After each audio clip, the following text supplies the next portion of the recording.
ওমর রাতের বেলায় সবাই ঘুমাচ্ছেন, হযরত ওমরের ঘুম নাই।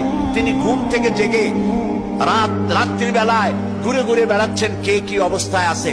ঘুরতে ঘুরতে দেখেন একটা তাঁবুর মধ্যে আলো জ্বলতেছে আর কান্নার আওয়াজ।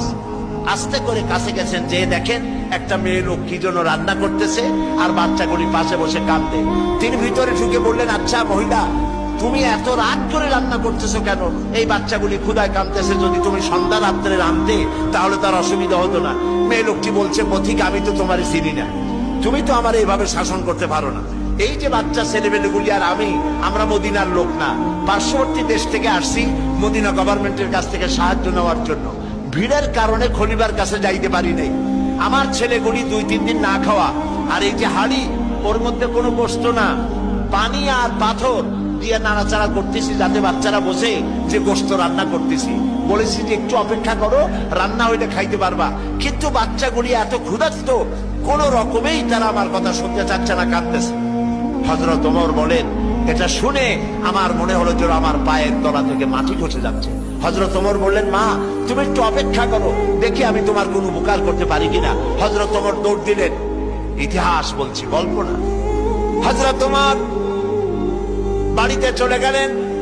বৃদ্ধ হযরত আসলামকে ডাকলেন, বললেন, আসলাম বস্তা নিয়ে আসো, বাইতুল মালের দরজা খোলো, বস্তার ভিতরে আটা ঢুকাও, পেঁয়াজ ঢুকাও, তরি তরকারি ঢুকাও।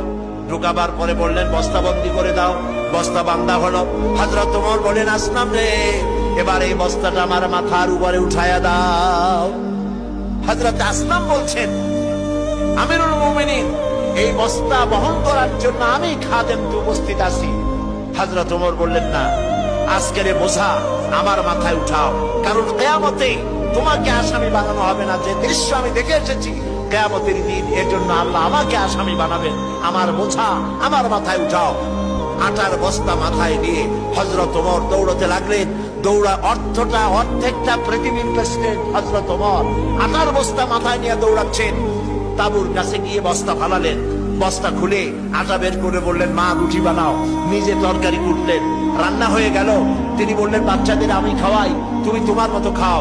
2 বাচ্চা 2 উরুতে নিয়ে হযরত ওমর বাচ্চাদেরকে রুটি খাওয়াচ্ছেন। মহিলাটি লক্ষ্য করে দেখলেন যে হযরত ওমর রাদিয়াল্লাহু তাআলা আনহু বাচ্চাদের খাওয়াচ্ছেন আর তার চোখ দিয়ে পানি পড়তেছে, দাড়ি ভিজে ভিজে পড়ছে। মহিলা বললেন, পথিক, তুমি যে কে? আমি তো তোমারে চিনি না।